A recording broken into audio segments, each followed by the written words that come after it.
बच्चों, हिंदी साहित्य की कक्षा में आप सभी का स्वागत है।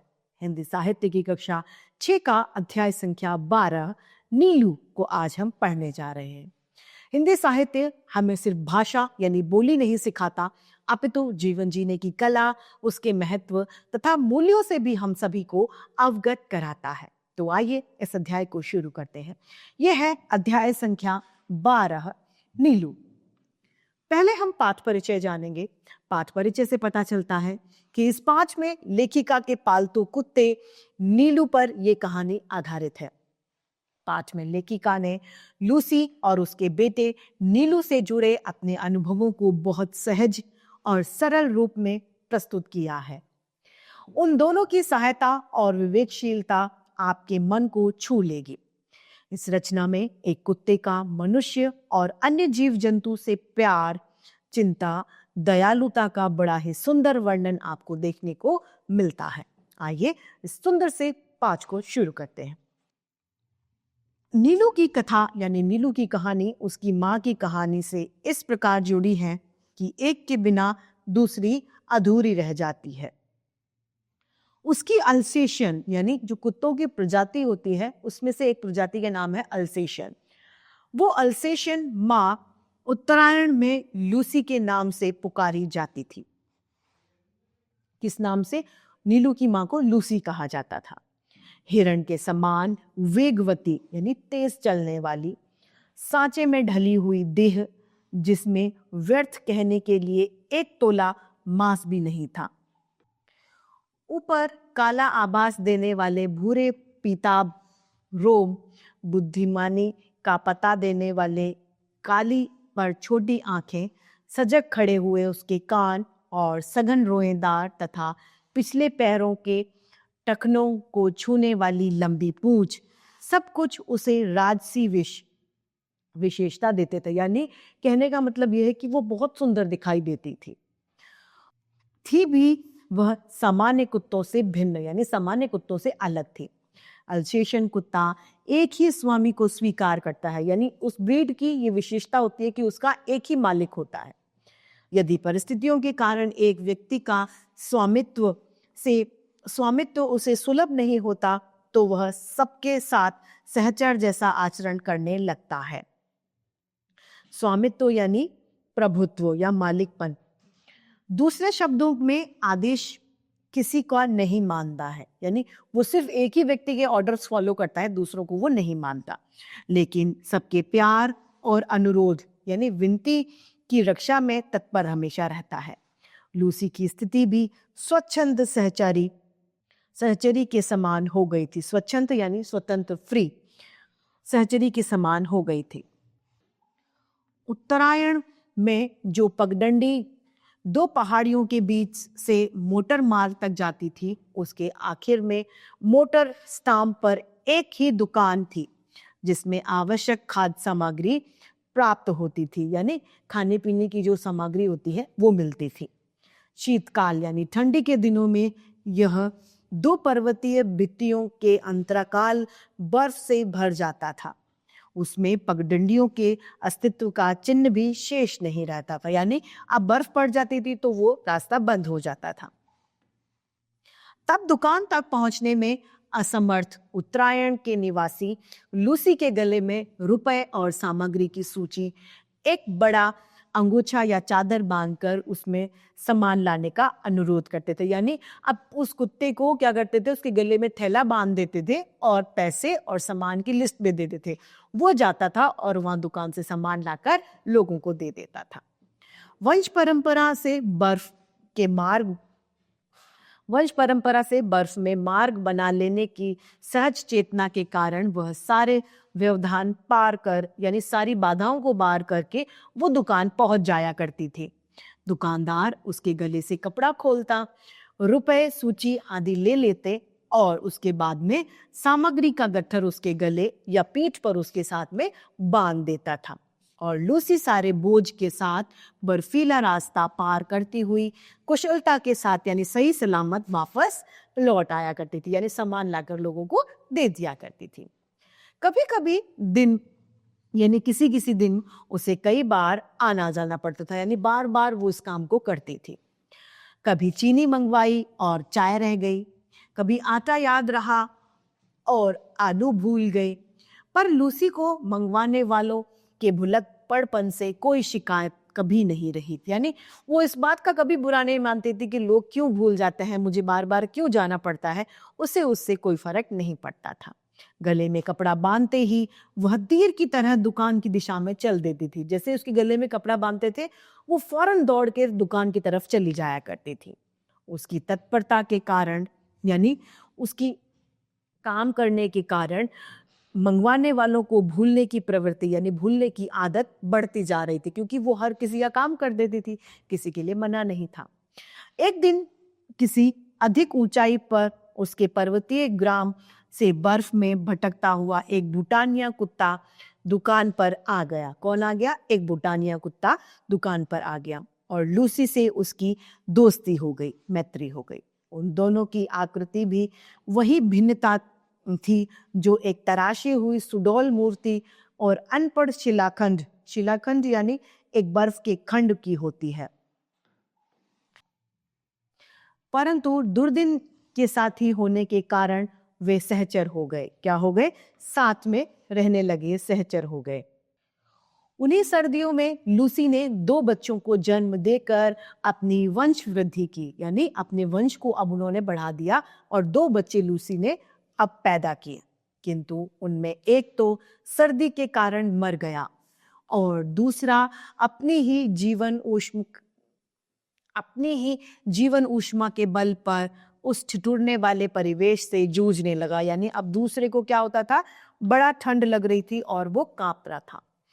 शीत ऋतु में प्राय लकड़बग्घे ऊंचे पर्वतीय अंचल से नीचे उतर आते हैं और बर्फ में भटकते हुए मिल जाते हैं, क्योंकि सर्दियां आ जाती हैं, लकड़बग्घे वहां पर आ जाते हैं।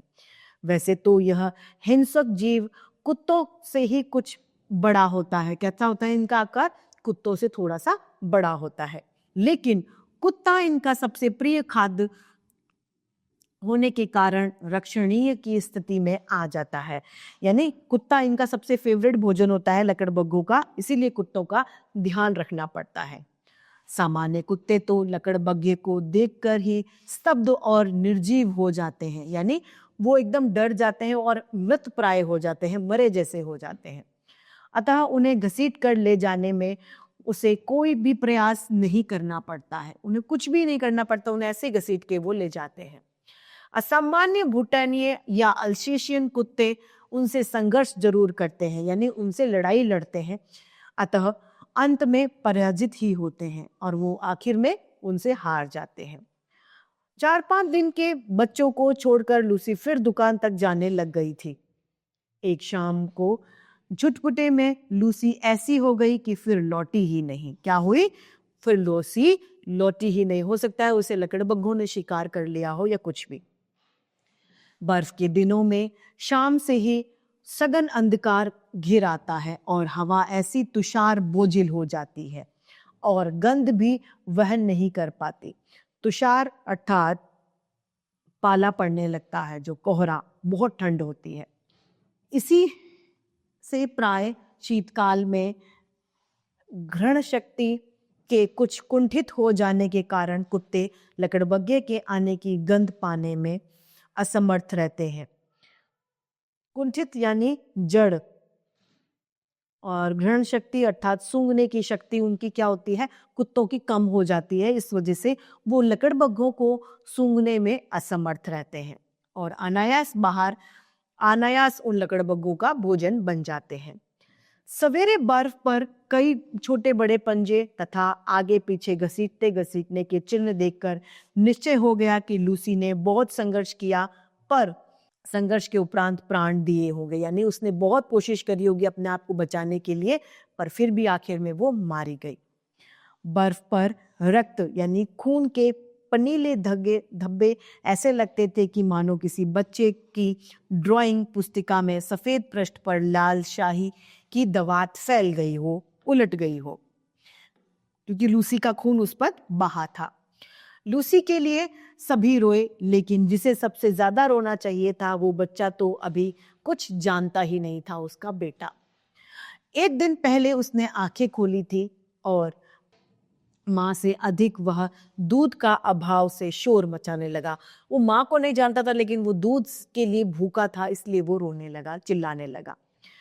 दुग्ध चूर्ण यानी दूध का पाउडर से दूध बनाकर उसे पिलाया गया, पर रजा में भी वह माँ के पेट की गर्मी को खोजता था और न पाने पर वो रोता और चिल्लाता था।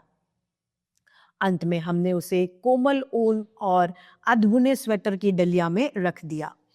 वह माँ के सामीप्य यानी माँ के जैसे सुख के भ्रम में सो गया। डलिया में वह ऊन की गेंद जैसा लगा करता था। आने के समय उसे अपने साथ प्रयाग लाना पड़ा। बड़े होने पर देखा कि वह अपनी माँ के जैसा विशिष्ट है, यानी अलग है, बहुत अच्छा है। भूटिये बाप और एल्सेशियन माँ के रूप रंग ने उसे और वर्ण संकरता दी थी, यानी वो दो ब्रीड की मिक्स ब्रीड था, तो वो और भी ज्यादा दोनों गुणों को लेकर अब और भी ज्यादा अच्छा लगने लगा था। इसके कारण न वह अल्सेशियन लग रहा था और न ही वो भूटिया। रोमों के भूरे, पीले और काले रंग के सम्मिश्रण, यानी उन दोनों कुत्ते और कुतिया के दोनों के मिश्रण से उसका रंग बना। वह एक विशेष प्रकार का धूप छाही हो गया था। धूप पड़ने पर एक की झलक मिलती थी, छांव पड़ने पर दूसरा, यानी एक को तो भूटानी कुत्ते की तरफ लगता था और एक तरफ वो एल्सेशियन माँ की जैसे लगता था। दिन के उजाले में तेज देखी। कानों की चौड़ाई, नुकीलेपन में भी कुछ नवीनता थी, यानी नयापन था। सिर ऊपर की ओर अन्य कुत्तों के सिर से बड़ा और उसका चौड़ा सिर था, पर नीचे लंबोतरा पर सुडौल। पूंछ अल्सेशियन कुत्तर की पूंछ की समान सघन यानी घने बालों से भरी हुई थी, पर ऊपर की ओर मुंडी कुंडलीदार थी। पैर अल्सेशियन कुत्ते के पैरों के जैसे लंबे थे, पर पंजे भूटानीय कुत्ते के समान मजबूत, चौड़े और मुड़े हुए नाखून से युक्त थे। शरीर के ऊपर का भाग चौड़ा था, पर नीचे का पतला, पेट के कारण हल्का और तीव्र गति का सहायक था। आंख न तो उसकी काली थी और न ही भूरी थी, और न ही उसकी आंखें कंजी थी। उन गोल और काली कोर आंख वाली आंखों का रंग शहद के रंग के जैसा था, जो धूप में तरल सुनहरा हो जाया करता था और छाया में जमे हुए मधु यानी जमे हुए शहद जैसा पारदर्शी लगा करता था। आकृति की विशेषता के साथ उसके बल और स्वभाव में भी विशेषता थी। ऊंची दीवारों को वह एक ही छलांग में पार कर लेता था, यानी बहुत ऊंचा कूद जाया करता था। गले का स्वर यानी आवाज इतनी भारी थी, मंद और गुंजाने वाली थी कि रात में उसका एक बार भौंकना भी वातावरण को शांत और स्तब्ध करके कंपा देता था। दूसरे कुत्तों के समान खाने के लिए लालायित रहना, प्रसन्नता व्यक्त करने के लिए पूंछ हिलाना, कृतज्ञता ज्ञापित करने के लिए यानी उपकार बताने के लिए चाटना, याचक के दीन भाव के स्वामी के पीछे पीछे घूमना, अकारण भौंकना, काटना आदि प्रकृति दत्व अर्थात जन्मजात स्वान गुणों का उसमें सर्वथा अभाव था, यानी वो ऐसे नहीं किया करता था। मैंने बहुत कुत्ते देखे और पाले हैं, लेकिन कुत्ते के दैन्य से रहित और उनके लिए अलभ्य यानी जो प्राप्त न कर सके उदर्प से युक्त मैंने केवल नीलू को देखा है, जिसके प्रिय से प्रिय खाद्य को भी यदि अवज्ञा के साथ फेंक कर उसे दे दिया जाए तो वो उसकी ओर देखता भी नहीं था। खाना तो दूर की बात है, यदि आप खाना उसे ऐसे ही फेंक दो तो वो खाता भी नहीं था, चाहे उसे कितना ही पसंद क्यों ना हो। लेकिन वही चीज अगर उसे आप प्यार से देते थे तो वो खा लिया करता था। यदि उसे किसी बात पर झिटक दिया जाए तो बिना बहुत मनाए वह मेरे सामने नहीं आता था, यानी वो गुस्सा हो जाता था। विगत यानी बीते हुए 12 वर्षों से उसका बैठने की जगह जो है वो स्थान मेरे घर का बाहरी बरामदा ही था, जिसकी ऊपरी सीढ़ी पर पोर्टिका के सामने बैठ वह सबके आने जाने वाले का निरीक्षण करता रहता था, कौन आ रहा है कौन जा रहा है। मुझसे मिलने वालों में वह प्राय सबको जानता पहचानता था। किसी विशेष परिचित को आया देखकर वह संदर्भ धीरे धीरे भीतर आकर मेरे कमरे के दरवाजे पर खड़ा हो जाता था। उसका इस प्रकार आना ही मेरे लिए किसी दोस्त की उपस्थिति की सूचना थी।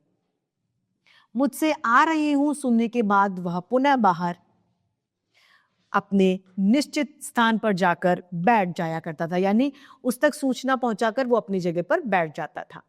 न जाने किस सहज चेतना से वह अपरिचित था असम्य आए व्यक्ति को जान लेता था, तब नितांत निरपेक्ष और उदासीन भाव से उसका घंटी बजाना, नौकर का आकर समाचार ले जाना आदि वो ये सब क्रियाओं को देखता रहता था। कुत्ते भाषा नहीं जानते, ध्वनि पहचानते हैं। वो क्या करते हैं, बोली जो आप बोल रहे हैं वो नहीं पहचानते, लेकिन उसकी ध्वनि जो है उसको वो जानते हैं। नीलू का ध्वनि ज्ञान इतना बढ़ा हुआ और गहरा था कि उससे कुछ कहना भाषा जानने वाले मनुष्य से बात करने के समान हो जाता था। बाहर या रास्ते में घूमते हुए यदि कोई उनसे कह दे कि गुरुजी तुम्हें ढूंढ रहे हैं, तो नीलू वह विद्युत गति यानी बिजली की गति से चार दीवारी कूद कर मेरे कमरे के सामने आदेश की प्रतीक्षा में खड़ा हो जाता था कि हाँ, मेरा मालिक क्या कह रहा है। फिर कोई काम नहीं है, जाओ कहने पर पहले वह मूर्तिवत एक स्थिति में खड़ा रह जाता था। कभी कभी मैं किसी कार्य में व्यस्त यानी बिजी होने के कारण उसकी उपस्थिति नहीं जान पाती थी। मुझे पता नहीं चलता था कि वो यहाँ पर है, और उसे बहुत समय तक बिना हिले डुले वहीं पर खड़ा रहना पड़ता था। हिंसक और क्रोधी भूटानीय बाप और आखिर प्रिय अल्सेशियन माँ से जन्म पाकर भी उसमें हिंसा प्रवृत्ति का कोई निशान नहीं था। वो हिंसक नहीं था। 13 साल के दीर्घ जीवन में भी उसे किसी पशु पक्षी पर झपटते मारते नहीं देखा गया था। उसका यह स्वभाव मेरे लिए ही नहीं, सब देखने वालों के लिए आश्चर्य की घटना थी कि वो किसी को भी कभी भोका नहीं करता था, कभी किसी पर हमला नहीं करता था। मेरे बंगले के रोशनदानों में प्राय गौरैया तिनकों से घोंसला बना लेती। मुझे उनके परिश्रम पूर्वक बनाए हुए घोंसले उजाड़ना अच्छा नहीं लगता था। इसीलिए कालांतर में उसमें अंडों और पक्षी शावकों की सृष्टि बस जाती है। कुछ कुछ अंकुर ऐसे पंख निकलते हैं जैसे पंख निकलते ही वे पक्षी शावक उड़ने के असफल प्रयास में रोशनदानों से नीचे गिर जाते हैं। यानी चिड़िया के बच्चे उड़ने की कोशिश करते थे और वो नीचे गिर जाते थे। इन दिनों नीलू उनके सतर्क पहरेदार का कर्तव्य संभालता था। उसके डर से कोई भी कुत्ता बिल्ली उन नादान उड़ने गिरने वालों को नुकसान नहीं पहुंचाने का हिम्मत नहीं करता था। कोई भी वहां पर आने की कोशिश भी नहीं कर सकता था। कभी कभी बहुत छोटे पक्षी शावकों को पुनः घोंसले में रखने के लिए वह उन्हें हौले से मुख में दबाकर मेरे पास में ले आया करता था। जब तक रोशनदान में सीढ़ी लगाकर मैं उन बच्चों को घोंसले में पहुंचाने की व्यवस्था न कर लेती थी, तब तक वो बड़ी कोमलता से, बड़ी नाजुक मुलायमता से उनको दबाकर अपने पास रखता था या मेरे हाथ में देकर इंतजार की मुद्रा में देखता रहा करता था। सवेरे नियम के अनुसार मैं मोर, खरगोश आदि को दाना खिलाने निकलती थी। तब वह मेरे चाहे जाड़ा हो या बरसात मुझे दरवाजे पर ही मिला करता था और मेरे साथ साथ घूमता था।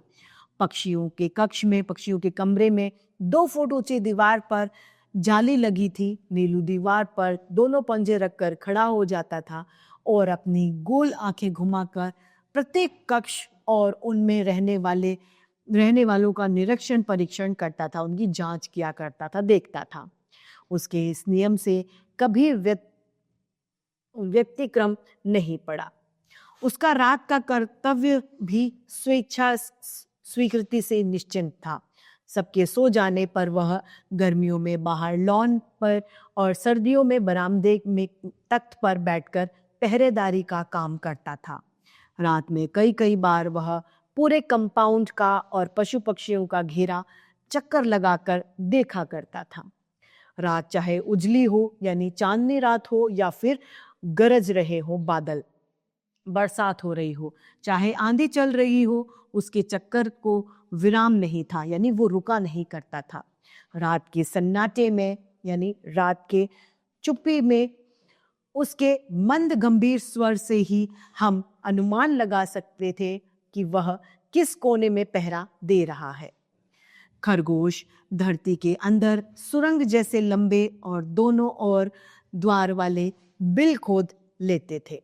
एक रात मेरे खरगोश बिल खोदते खोदते पड़ोस के दूसरे कंपाउंड में जा निकले और उनमें से कई जो इस अभियान में अगुआ थे यानी जो इसके नेता बने हुए थे, वो जंगली बिल्ली द्वारा शत विशित कर दिए गए, उन्हें चीर फाड़ कर दी गई। सुरंग से बाहर जाने वालों में का ये हाल होता है, उसने भीतर रहने वाले अनभिज्ञ रहते हैं, इसीलिए एक के पीछे एक निकलते हुए खरगोश में सभी का मार्जरी या श्रजाल का आहार बन जाना पड़ता था। लेकिन उसके सौभाग्य से पहले ही नित्य क्रम में घूमते हुए नीलू ने संभवतः पत्तियों की सरसराहट की सजग होकर चार दीवारी के पार देखा होगा और शीत की कोहराछिन्न रात में मलिन चांदनी में भी उसने खरगोश को संकट को पहचान लिया। उसने कूदकर दूसरी ओर पहुंचते ही बिल्ली को भगा दिया, लेकिन खरगोश के बाहर निकलने से रोकने के लिए वो रात भर ओस में भीगता रहा और सुरंग के द्वार पर ही खड़ा रहा ताकि खरगोश बाहर न आए। यह परोपकार नीलू को बहुत महंगा पड़ा, क्योंकि उसे सर्दी लगने से निमोनिया हो गया और वो कई दिनों तक इंजेक्शन, दवा आदि का कष्ट उसको बेचारे को झेलना पड़ा। वैसे वह शांत भाव से कड़वी दवा पी लेता था और सुई भी लगवा लिया करता था। एक बार जब मोटर दुर्घटना में मैं आहत हो गई और रास्ते में अस्पताल जाना पड़ा, तब शाम तक मेरा इंतजार करके और कपड़े, चादर, कंबल आदि सामान अस्पताल में ले जाने वालों की हड़बड़ी देखकर उसकी सहज चेतना ने किसी अनिष्ट का आभास लपा लिया, यानी उसे पता चल गया कि कुछ गड़बड़ हो गई है।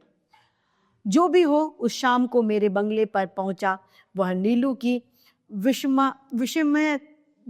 विस्मयी निश्चेष्ट यानी विस्मय यानी दुख में डूबा हुआ और निष्क्रिय मुद्रा जो नीलू की उसे देखकर विस्मित हुए बिना नहीं रहता था। जब 3 दिन तक उसने कुछ नहीं खाया न पिया, तब डॉक्टर से पूछकर उसे अस्पताल ले आया गया। पट्टियों के घटाटों में मुझे अच्छी तरह देखने के लिए वह पलंग के चारों ओर घूमने लगा और फिर आश्वस्त होकर प्रहरी और चिर परिचित मुद्रा में मेरे पलंग के नीचे जा बैठा। 2 घंटे बाद बहुत समझाने पुचकारने के बाद उसे घर पे पहुंचाया जा सका। तब से हम दूसरे दिन अस्पताल न जाने पर वह अनशन आरंभ कर देता था, यानी खाना नहीं खाता था। इस प्रकार अस्पताल में भी वह नित्य रूप से मिलने आने वालों को मैं गिना जाने लगा और डॉक्टर, नर्सें सब उसको जानने पहचानने लगी। नीलू को 14 वर्ष का जीवन मिला था और जन्म से मृत्यु के क्षण तक वह मेरे पास ही रहा। अंततः उसे संबंध, घटनाओं और संस्मरणों की संख्या बहुत ज्यादा है। कुत्तों में वह केवल कजली के समीप्य से ही प्रसन्न रहता था, परंतु कजली और बादल एक क्षण के लिए भी एक दूसरे से अलग नहीं रह सकते थे। परिणाम यह हुआ कि नीलू बेचारा एकाकी ही रहा, अकेला ही रहा।